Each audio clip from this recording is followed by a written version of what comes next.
ஹாய்ங்க. இன்னைக்கு என்ன வீடியோன்னு சொல்லி பார்த்தீங்கன்னா, எல்லாரும் தம்ப்நெயில் பார்த்துட்டு தான் உள்ள வந்திருப்பீங்க. அதாவது வந்து புதுசா நாட்டுக்கோழி பண்ண ஆரம்பிக்கலான்ட்டு ஐடியால இருக்கிறவங்க, இத பார்த்துட்டு வந்து ஆரம்பிங்க. அப்பதான் உங்களுக்கு லாபம் தருமா, நட்டம் தருமா அப்படிங்கிறது வந்து இந்த இந்த வீடியோல வந்து முழுசா பார்க்க போறோம்.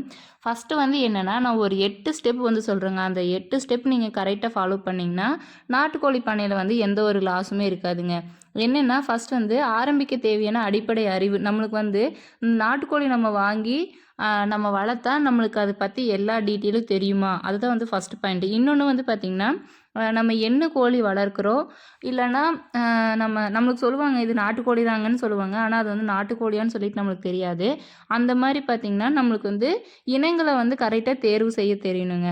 அது மட்டும் இல்லாமல் தேர்டு ஒன் வந்து பார்த்திங்கன்னா, இடம், கட்டிடம், சூழ்நிலை. நம்ம அதாவது கோழிங்க வாங்கி வளர்க்குறதுக்கான இடம் கரெக்டாக இருக்கா? அதுக்கான ஷெட் அமைப்பு கரெக்டாக இருக்கா? சூழ்நிலை கரெக்டாக இருக்கா? அப்படிங்கிற விஷயத்தையும் நம்ம வந்து ஃபஸ்ட்டு ஃபாலோ பண்ணிக்கணுங்க. அடுத்தது வந்து பார்த்திங்கன்னா, ஃபோர்த் ஒன் வந்து அதுக்கான ஃபுட்டும், பராமரிப்பும் நம்ம பண்ணிடலாமா? கரெக்டாக பண்ண முடியுமா நம்மனால? அதை வந்து ஃபஸ்ட்டு எடுத்துக்கணுங்க. இன்னொன்று வந்து ஃபிஃப்த்து பாயிண்ட் வந்து பார்த்திங்கன்னா, நோய் தடுப்பு மருந்துகள். அதாவது வந்து பார்த்திங்கன்னா, என்னென்ன நோய்க்கு என்னென்ன மருந்து நம்ம போடணும் அப்படிங்கிறத வந்து நம்ம கரெக்டாக தெரிஞ்சு வச்சுருக்கணும். 6வது பாயிண்ட் என்னென்னா, நம்ம வந்து முட்டைகளை வந்து தனியாக சேல்ஸ் பண்ணலாமா? இல்லை வந்து கோழிகளை சேல்ஸ் பண்ணலாமா? அப்படிங்கிறத வந்து நம்ம கரெக்டாக முடிவு பண்ணிக்கணும். 7வது பாயிண்ட் வந்து பார்த்திங்கன்னா, நம்ம எவ்வளோ முதலீடு பண்ணால் எவ்வளோ நம்மளுக்கு லாபம் கிடைக்கும் அப்படிங்கிறத வந்து நம்மளுக்கு தெரிஞ்சுக்கணும். 8வது வந்து பார்த்திங்கன்னா, அதாவது வந்து நம்ம கோழிங்கள வாங்கி விட்டுருவோம். அதுக்கான இடமும், பிளேஸ் எல்லாம் கரெக்டாக எடுத்துருவோம். ஆனால் வந்து அது எப்படி மார்க்கெட்டிங் பண்ணுறது? நோய் வந்துச்சுன்னா நம்ம அதாவது மனிதர்கள் பார்த்திங்கன்னா, அதுக்கான தவற வந்து பண்ணிருவாங்க. அதுதான் வந்து 8வது பாயிண்ட். இந்த 8 பாயிண்ட் பத்தி தான் நம்ம இந்த வீடியோல வந்து முழுசா பார்க்க போறோங்க. சரி வாங்க வீடியோக்குள்ள போலாம். இப்ப இருக்க இந்த காலத்துல வந்து பார்த்திங்கன்னா, நெறைய பேரு தங்களோட ஐடி ஜாப் இந்த மாரி ஐடி ஜாப்ன்ட்டு இல்ல, வேற ஜாப் ஏதோ ஒண்ணு இருந்தா கூட அத விட்டுட்டு வில்லேஜ் சைடுல போய் பிசினஸ் பண்ணணும்னு நெனைக்கிறாங்க. ஏன்னா, வில்லேஜ் சைடு நாம ஓன் பிசினஸ் பண்ணும்போது நம்மளுக்கான ப்ராஃபிட் வந்து நெறையா இருக்கும் அப்படிங்கிறனால வந்து அந்த மாரிலாம் நெனைக்கிறாங்க. பண்றது கரெக்ட்டு தான். ஆனா அத பத்தின அதாவது டீட்டெயில் தெரிஞ்சுட்டு நம்ம பண்ணணும். அததாங்க வந்து இந்த வீடியோல வந்து நம்ம முழுசா பார்க்க போறோம். ஆரம்பத்துலேருந்து நம்ம கடைசி வரைக்கும், நம்ம கோழி குஞ்சு வாங்குனதுலேருந்து நம்ம சேல்ஸ் பண்ற வரைக்கும் என்னென்ன பண்ணணும் அப்படிங்கிறது வந்து ரியல் எக்ஸ்பீரியன்ஸில வந்து நான் சொல்றேங்க. இந்த வீடியோ வந்து பிடிச்சவங்க கண்டிப்பா சப்ஸ்கிரைப் பண்ணி வச்சுக்கோங்க. லைக் பண்ணிக்கோங்க. நெறையா பேருக்கும் வந்து ஷேர் பண்ணுங்க. நாட்டுக்கோழி பண்ணைன்னாலே அது வந்து ஒரு ட்ரெடிஷ்னல் ஃபார்மிங் சிஸ்டம்ங்க. அதாவது எந்த ஒரு கெமிக்கல் இதுவும் இல்லாமல், அதாவது வந்து பார்த்திங்கன்னா, நம்ம எக்லேயும் சரி, கோழியிலையும் சரி எந்த ஒரு கெமிக்கலும் நம்மளால வந்து ஆட் பண்ண முடியாது. ஏன்னா வந்து நம்ம ரியலாக நேச்சுரலாக வளர்த்து நேச்சுரலாக கொடுக்க போகிறோம். அது மட்டும் இல்லாமல் மார்க்கெட்டில் வந்து நாட்டுக்கோழிக்குன்னு சொல்லிட்டு நிறையாவே டிமாண்ட் இருக்குங்க. ரொம்ப அதிகமாக வந்து பார்த்திங்கன்னா, ஹோட்டலில், மேரேஜ் ஃபங்க்ஷனில், ஆர்கானிக் மீட் ஷாப்பில் இதிலலாம் வந்து பார்த்திங்கன்னா, நாட்டுக்கோழிங்க அப்படிங்கிறது வந்து ரொம்பவே வந்து ரேராகவும் டிமாண்டாகவும் இருக்குது. நாட்டுக்கோழிங்களுக்கு வந்து இன்வெஸ்ட்மெண்ட் ரொம்பவே குறைவுங்க. ஆனால் அதுக்கான ப்ரொடெக்ஷன் வந்து ரொம்ப அதிகமாக தேவைப்படும். நம்ம வந்து சின்ன குஞ்சுங்களா வந்து சேல்ஸ் பண்ணும்போது ப்ரைஸ் வந்து ரொம்ப அதிகமாக போகுங்க. அதாவது வந்து பார்த்திங்கன்னா, இல்லை நாங்கள் கிலோ கணக்கில் சேல்ஸ் பண்ணுறோம் அப்படிங்கிற பட்சத்துலேயும் கிலோ வந்து 400லேருந்து 600 வரைக்கும் போகுது. எங்கள் ஊர் சைடெல்லாம் வந்து பார்த்திங்கன்னா 500க்கு டைரெக்டாகவே வந்து எங்ககிட்ட வாங்கிக்கிறாங்க. நாம் பண்ண தொடங்குறதுக்கு முன்னாடி வந்து நிறைய விஷயங்கள் வந்து தெரிஞ்சிருக்கணும். அதாவது வந்து பார்த்திங்கன்னா, இதெல்லாம் வந்து பேசிக்காக நம்ம தெரிஞ்சுக்கணும். ஃபஸ்ட்டு வந்து பார்த்திங்கன்னா, நம்ம எந்த மாதிரி இடத்துல வந்து கோழிங்கள வளர்க்க போகிறோம் அப்படிங்கிறத வந்து ஃபஸ்ட்டு நம்ம வந்து செலெக்ஷன் பண்ணிக்கணும். நல்லா காற்றோட்டம் இருக்கிற இடமாவும் இருக்கணும். அதாவது வந்து பார்த்திங்கன்னா, வெப்பநிலையை வந்து கண்ட்ரோல் பண்ணுற இடம், நிறைய மரம் இருக்கிற இடமாவும் இருக்கணும். அப்புறம் பார்த்திங்கன்னா, மழைநீர் வந்து உள்ள நம்ம போடுற ஷெட்டுக்குள்ளே போகாமல் இருக்கிற மாதிரி ஒரு இடமும் இருக்கணும். அதாவது வந்து பார்த்திங்கன்னா, நம்ம ஷெட்டு பார்த்திங்கன்னா க்ளீனாகவும், அதுக்கு நிறைய மரங்கள் அந்த மாதிரி இருக்கிற இடமாவும் இருந்துச்சுன்னா, நம்மளுக்கு வந்து எந்த ஒரு பிரச்சனையும் இல்லாமல் கோழிங்க அது பாட்டுக்கு நல்லா ஹெல்த்தியாக இருக்குங்க.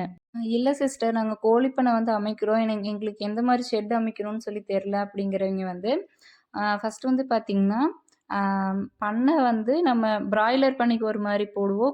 அதாவது நாட்டுக்கோழிங்களுக்கு ஒரு மாதிரி போடுவோம். நாட்டுக்கோழிங்களுக்கு வந்து நம்ம சிம்பிளாக வந்து ஆலோ பிளாக் கல் வச்சு நம்ம பண்ணிக்கலாங்க.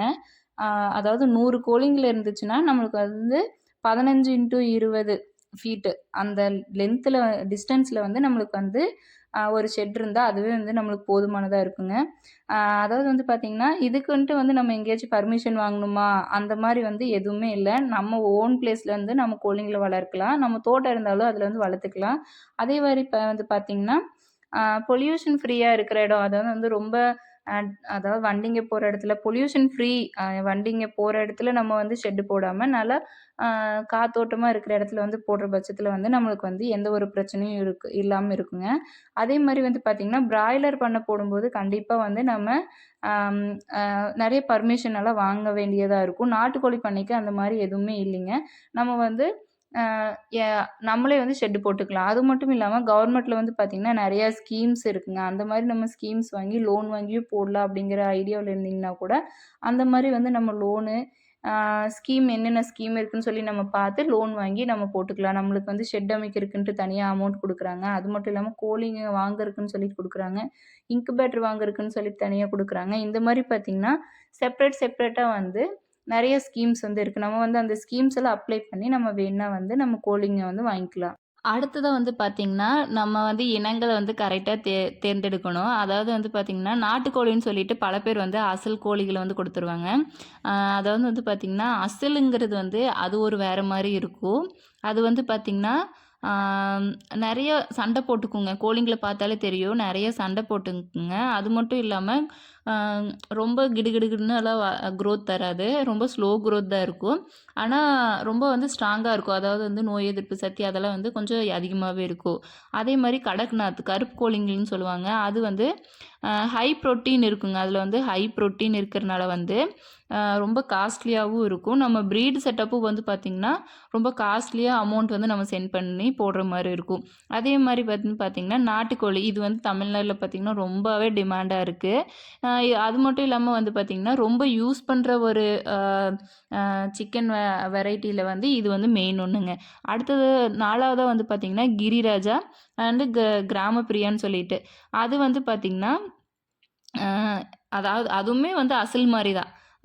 அது வந்து பார்த்திங்கன்னா, நம்ம சீக்கிரமா வந்து குரோத் தரும். எப்படின்னா, ஒரு இப்போ 90 டேஸில் வந்து 1½ கேஜி அந்த மாரி வந்து சீக்கிரமா வந்து வளர்ந்து அதாவது வெயிட் கொஞ்சம் அதிகமா வர்றது வந்து பார்த்திங்கன்னா, இந்த மாரி கோழிங்க வந்து அதிகமாவே குரோத் இருக்குங்க. நம்ம ஏரியாவுல இருக்கிற கிளைமேட் அண்ட் மார்க்கெட்டுக்கு ஏத்த மாரி நம்ம வந்து அந்த கோழிங்கள வந்து செலக்ட் பண்ணணும். இப்போ எங்க ஊர்ல வந்து நாட்டுக்கோழி நல்லா சேல்ஸ் ஆகுதுன்னா, நான் நாட்டுக்கோழி வந்து வாங்கி வளர்த்தா எனக்கு வந்து நல்லாவே லாபம் நிக்கும். அதே மாரி வந்து பார்த்திங்கன்னா, உங்க ஊர்ல எந்த மாரி வந்து கோழிங்க வந்து அதிகமா விக்கிறாங்க அப்படிங்கிறது வந்து நெறைய சிக்கன் ஷாப்ல வந்து கேட்டு தெரிஞ்சுக்கோங்க. தெரிஞ்சுட்டு அதுக்கப்புறம் வந்து அந்த கோழிங்கள வாங்கி வளர்த்துங்க.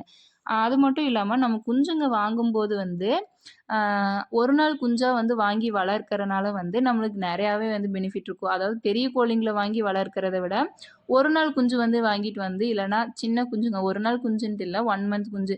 சின்ன குஞ்சுங்க வாங்கிட்டு வந்து வளர்க்கறனால வந்து நம்ம வந்து இன்வெஸ்ட்மென்ட் வந்து கொஞ்சம் கம்மியா தான் போடுவோம். ஆனா கோழிங்க வந்து நம்மளுக்கு கொஞ்சம் அதிகமாவே வருங்க. நம்ம வந்து எப்படி உணவு குடுக்குறது, எப்படி மெயின்டெனன்ஸ் பண்றது, இதுதான் வந்து அடுத்த டாபிக்ங்க.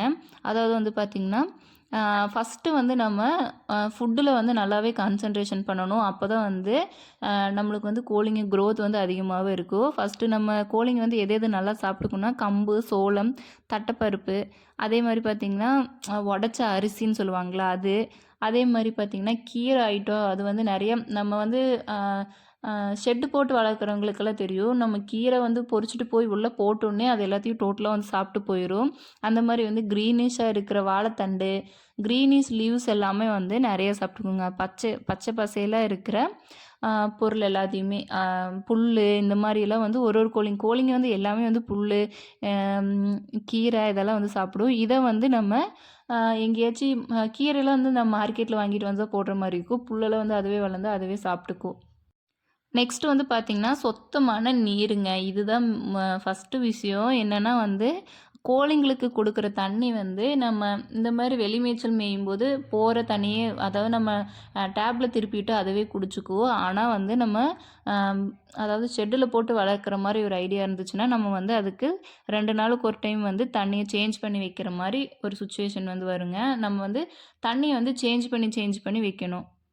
அதே மாரி வந்து பார்த்தீங்கன்னா, காலையில கொஞ்ச நேரம் நம்ம வெளி மேய்ச்சலுக்கு விட்டா, அதுக்கப்புறம் வந்து நைட்டு வேணா கூண்டில அடைச்சுக்கலாம். இல்ல சிஸ்டர் என்னால வெளியவே விட்டு மேய்க்க முடியும் அப்படின்னா, வெளியவே விட்டுக்கலாம். சின்ன குஞ்சுங்கள வந்து நம்மளுக்கு என்ன மாரி ஒரு ப்ரொடெக்ஷன் பண்ணி பாதுகாக்க முடியுமோ, அதாவது வந்து பார்த்தீங்கன்னா, ஒரு 1 மந்த் வரைக்கும் நம்ம உள்ள வச்சு வளர்க்கணும், மருந்து போட்டு வளர்க்கணும் அப்படிங்கிற பட்சத்தில வந்து, சின்ன குஞ்சுங்கள மட்டும் வந்து நம்ம ஷெட்டுக்குள்ள போட்டு வளர்த்துக்கலாம். இந்த மாரி பெரிய பெரிய கோழிங்கள வந்து நம்ம வெளிய விட்டு வளர்த்துக்கலாம்.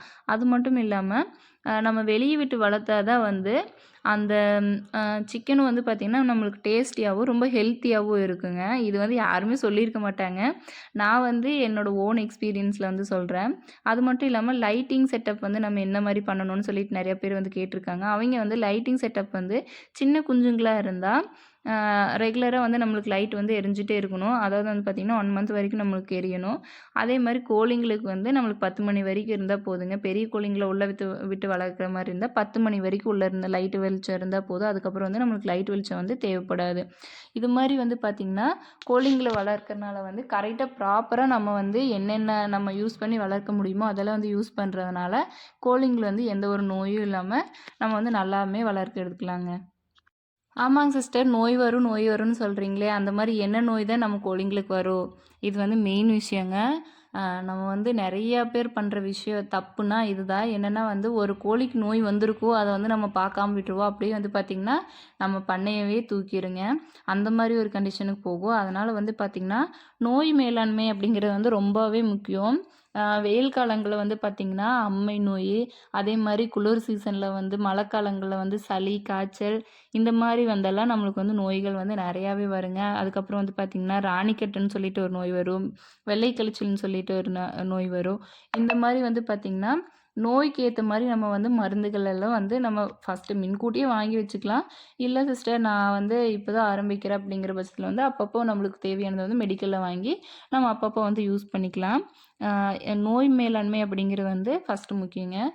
கோழி குஞ்சுங்கள வந்து வாங்கி வளர்க்கிற பட்சத்தில வந்து ஃபஸ்ட்டு வீக் வந்து நம்ம F1மே, செகண்ட் வீக் வந்து ஐபிடி, தேர்டு வீக் வந்து நம்ம லசோட்டா அந்த மாரி வந்து போடுற மாரி இருக்கும்.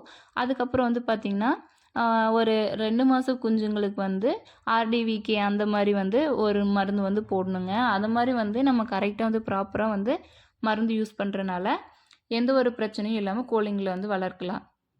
இல்ல சிஸ்டர். எனக்கு இந்த மருந்தெல்லாம் ஃபாலோ பண்ண தெரியாது. என்ன நோய்க்கு எனக்கு கோழிங்கள பார்த்தா என்ன நோய் வந்திருக்கு, என்ன பண்ணணும்னு சொல்லி தெரியாது அப்படிங்கிற பட்சத்தில வந்து, நம்ம வெட்னரி டாக்டர் வந்து நம்ம அவர கூப்பிட்டு வந்து நம்ம அந்த கோழிங்கள வந்து காமிச்சு, அதுக்கான நோய் என்ன நோயின்னு சொல்லிட்டு அவங்க கிட்ட ப்ராப்பரா ஷெட்யூல் போட்டு ஃபாலோ பண்ணிக்கலாங்க. அம் அதாவது எனக்கு என்ன நோயின்னு தெரில அப்படிங்கிற பட்சத்தில வந்து அவர ஃபாலோ பண்ணி நம்ம வந்து இந்த மாரி வந்து மருந்தெல்லாம் வந்து யூஸ் பண்ணி தெரிஞ்சுக்கலாம். சரிங்க சிஸ்டர். நாட்டுக்கோழி பண்ணை நம்ம போடுறோம். இந்த மாரி மருந்து யூஸ் பண்ணுறோம். ஷெட்டெல்லாம் கரெக்ட்டா போட்டோம். எல்லாமும் கரெக்ட்டா பண்ணுறோம். நம்மளுக்கு எவ்வளோ இன்வெஸ்ட்மெண்ட் பண்ணா நம்மளுக்கு எவ்வளோ லாபம் நிக்கும்? நாட்டுக்கோழி பண்ணையில அப்படின்னு சொல்லிட்டு நெறைய பேர் வந்து கேட்குறீங்க. என்கிட்ட கமெண்ட் பாக்ஸில இன்ஸ்டா கமெண்ட் பாக்ஸில வந்து கேட்டுருக்கிறவங்களும் வந்து நெறைய பேர் இருக்காங்க.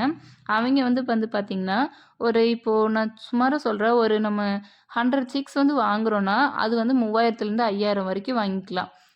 ரேட் எவ்வளோன்னு சொல்லி 100 சிக்ஸ் வந்து கரெக்ட்டா வந்து 100 குஞ்சுங்க வந்து ஒரு 3000லேருந்து 5000 வரைக்கும் வந்து நம்ம வாங்கிக்கலாம். அதே மாரி ஷெட்டுக்குன்ட்டு நம்ம செட்டப் பண்ணுறதுக்குன்னு சொல்லிட்டு ஒரு 15,000லேருந்து 25,000 வரைக்கும் ஆகுது அப்படின்னா, நம்ம ஃபீடும், மெடிசனும் அதுக்கான தீனியும், மெடிசனும் ஒரு 10,000லேருந்து 15,000 மொத்தமா வந்து ஒரு 30,000லேருந்து 45,000 வரைக்கும் நம்மளுக்கு வந்து இந்த செலவெல்லாம் போயிருங்க. அதாவது இனிஷியலா நம்ம ஸ்டார்ட் பண்ணும்போது, இதெல்லாம் ஒரு 45,000 வரைக்கும் ஆயிரும். ஒரு 6லேருந்து 8 மாசத்துக்கு அப்புறம் நம்ம ஒரு ஒரு கோழியும் சேல்ஸ் பண்ணும்போது, 400லேருந்து ஒரு 600 வரைக்கும் நம்ம விப்போம். இப்போ வந்து 100 கோழிங்க இருக்குன்னா, அதுக்கு ரூ. 500 ரேட்டு போட்டாலும் நம்மளுக்கு ரூ. 50,000 நிக்குது. ப்ராஃபிட்டுன்னு பார்த்தீங்கன்னா ரூ. 15,000 நிக்கும். 15,000லேருந்து ஒரு 25,000 வரைக்கும் நிக்கும். நீங்க கணக்கு போட்டு பாருங்க. நான் சொல்றத விட அதிகமா தான் வரும்.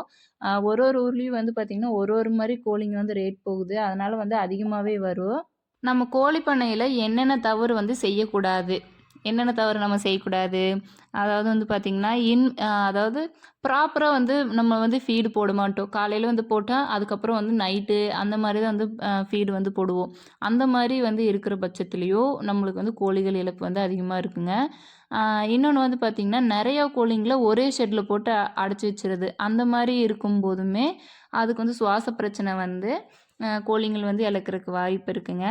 அதே மாதிரி வந்து பார்த்திங்கன்னா நம்ம ஒரு பிளானே இல்லாமல் வேக்சின் போடுறது, டைமிங் இல்லாமல் வேக்சின் போடுறது. அதாவது வந்து பார்த்திங்கன்னா இப்போது 7 நாளைக்கு போடுற 7 நாள் அப்போ தான் நம்ம அந்த குஞ்சுக்கு வந்து வேக்சின் போடணும் அப்படின்னா அதை வந்து ஒரு 3 நாளையே போட்டால் அந்த மாதிரி வந்து அன்பிளானடாக நம்ம வந்து ஒரு ஒரு மருந்தெல்லாம் வந்து போட்டுருவாங்க. அந்த மாதிரி தவறு பண்ணும்போது நம்மளுக்கு வந்து கோழிங்களை வந்து நிறைய லாஸ் வரும். நம்ம இந்த மாதிரி தவறுங்களை வந்து செஞ்சு லாஸ் ஆகுறதுக்கு பதிலாக நம்ம வந்து ஃபஸ்ட்டு என்ன பண்ணலான்னா ஸ்மால் ஸ்கேலில் ஆரம்பிச்சுக்கலாம். ஒரு 4 கோழிங்க வந்து வாங்கி வளர்த்து அதோட எக்ஸ்பீரியன்ஸ் எல்லாம் நம்ம தெரிஞ்சதுக்கப்புறம் நம்ம அதிகமாக வந்து வாங்கி விட்டு வளர்க்குறனால வந்து நம்மளுக்கு வந்து எந்த ஒரு லாஸும் இருக்காது.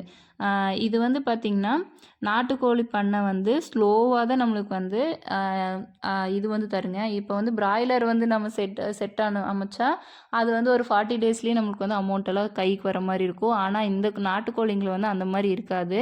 6 மந்த் ஆகுங்க, 6 மந்த் கூட ஆகும், 8 மந்த் கூட ஆகும். அப்போ தான் வந்து நம்மளுக்கு நல்ல ஒரு ப்ராஃபிட் வந்து நம்ம எடுக்க முடியும். அதாவது வந்து லாங் டேர்மில் ஒரு நல்ல இன்கம் எடுக்க முடியும் அப்படின்னா நாட்டுக்கோழி வந்து வளர்க்கலாம். சீக்கிரமாக வந்து நம்ம இன்கம் எடுக்கணுன்னா அதுக்கு வந்து பிராய்லர் கோழிங்க வாங்கி வளர்த்தா நம்ம வந்து அதுலேருந்து ப்ராஃபிட் எடுத்துக்கலாம்.